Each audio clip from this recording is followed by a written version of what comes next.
Bem, nós estamos aqui com Marlon Luz para falarmos mais uma vez sobre as questões de segurança. Semana passada a gente começou a falar sobre armas e falando sobre quem pode adquirir e tudo, calibres.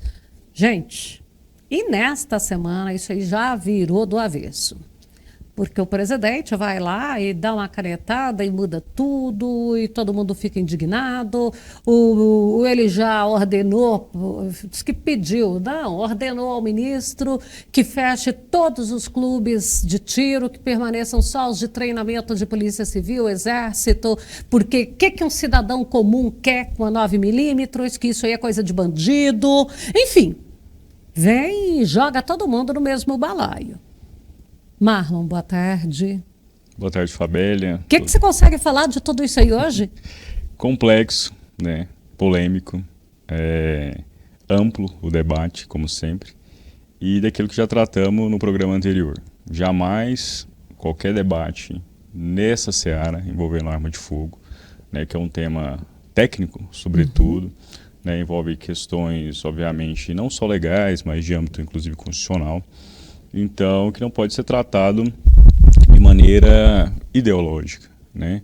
E às vezes até com falas até irresponsáveis do chefe máximo da nação, que é o presidente da República. Como foi essa né? história aí de falar o que um cidadão de bem quer que uma 9mm porque ela é de bandido? Exatamente. E até responsabilizar, né, até integrantes do governo responsabilizam os colecionadores, né, caçadores os colecionadores, atiradores e caçadores, né, os CACs, como se eles fossem os responsáveis por fomentar ou alimentar o acesso das armas de fogo para o crime organizado. Quer dizer, não há dado estatístico oficial, não é qualquer informação que comprove efetivamente esse dado reportado aí por integrantes do governo.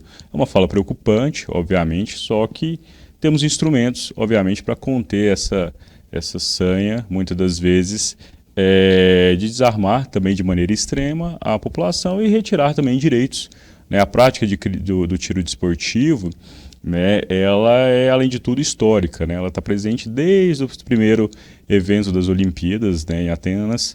E, além disso, é um direito individual do cidadão, né, previsto na Constituição, né, a prática do desporto. Nós temos, inclusive, leis que regulamentam o desporto no Brasil, e o tiro desportivo, né, é um direito individual e que deve ser garantido e protegido. Então, não é um decreto legislativo, né, que é um mero instrumento de regulamentação da legislação, uma legislação que é o Estatuto de Desarmamento, que vai restringir efetivamente ou determinar o fechamento aí de todos os clubes de tiro no país. Outro momento da fala, né, encaminhar ou deixar sob a responsabilidade da Polícia Civil, Polícia Federal, do próprio Exército, os estandes de tiro, né, a finalidade desses estandes, né, ou centros de treinamento, tanto das Forças Armadas, das polícias em geral, sobretudo da Polícia Civil e da Polícia Federal, é para a formação de seus profissionais, né, de segurança pública ou profissões ali correlatas à segurança pública ou outros poderes que fazem aí, ou profissionais que fazem uso da arma de fogo. Né? Não é de responsabilidade do poder público instruir, formar o cidadão para a defesa pessoal. Né? Então, por isso que existem, além dos clubes de tiro para a prática do desporto, para a prática aí o aperfeiçoamento, ou o treinamento, ou o aprendizado. Nós não podemos tirar um policial para colocar lá e ficar instruindo um cidadão comum. Exatamente. Ele tem mais o que fazer, a função dele é outra. Há uma desinformação, obviamente, na fala. Foi uma fala, obviamente, feita ali numa live, né, às vezes de maneira mais descontraída, mas é a fala do presidente da República. Tem uma importância muito grande. Né, e o que ele fala, obviamente, tem uma consequência do ponto de vista da intenção do governo, né, através, obviamente, dos próprios decretos legislativos. Mas o Congresso Nacional também deve agir, né? E alguns parlamentares já propuseram, inclusive, os decretos legislativos, né, diante desse abuso do poder regulamentar do presidente da República em alguns conflitos ali entre o teor do decreto, né, do novo decreto, é o segundo decreto de regulamentação do Estatuto de Desarmamento somente esse ano, né, por parte do novo governo.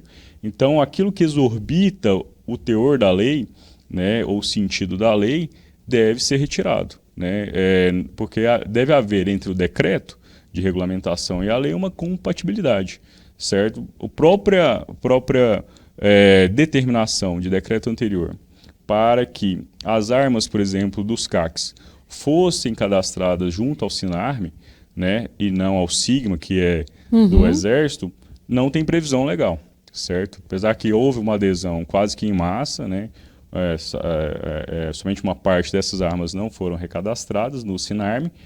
Há uma contestação através de projeto de decreto legislativo no âmbito do Congresso Nacional, especificamente na Câmara dos Deputados, contestando essa parte que exorbita aí o poder regulamentar por parte do presidente da República.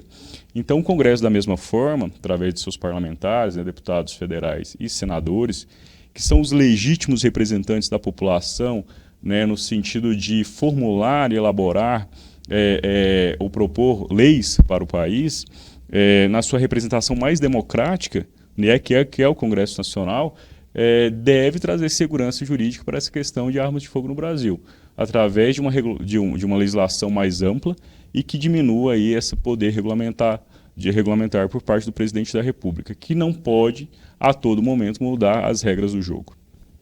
Bom, que a gente já está caminhando para o final do nosso tempo.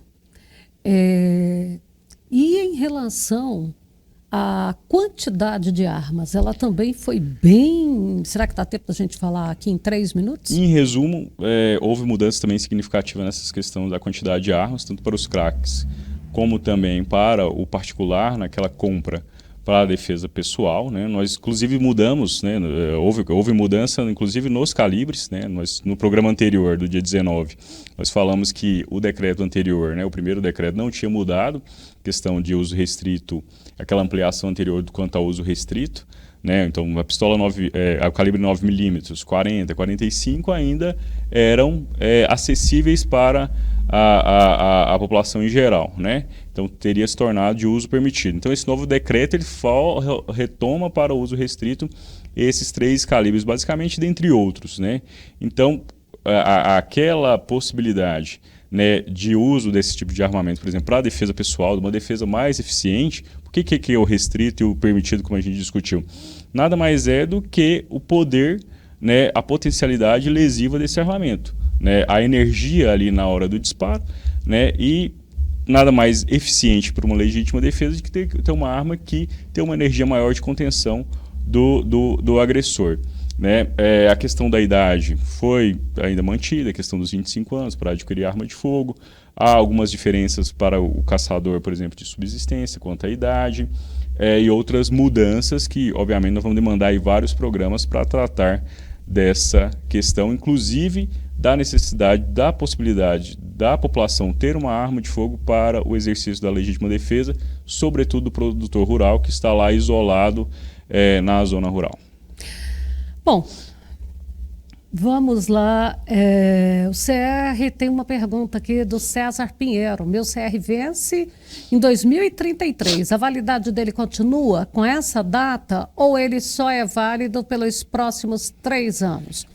Aquilo que foi já garantido, né, pelos decretos anteriores quanto à validade, ele vai permanecer. O decreto anterior não caça essa validade possibilitada ou deferida nos decretos anteriores. Pelo menos por enquanto. Por enquanto, né? As regras do jogo a gente...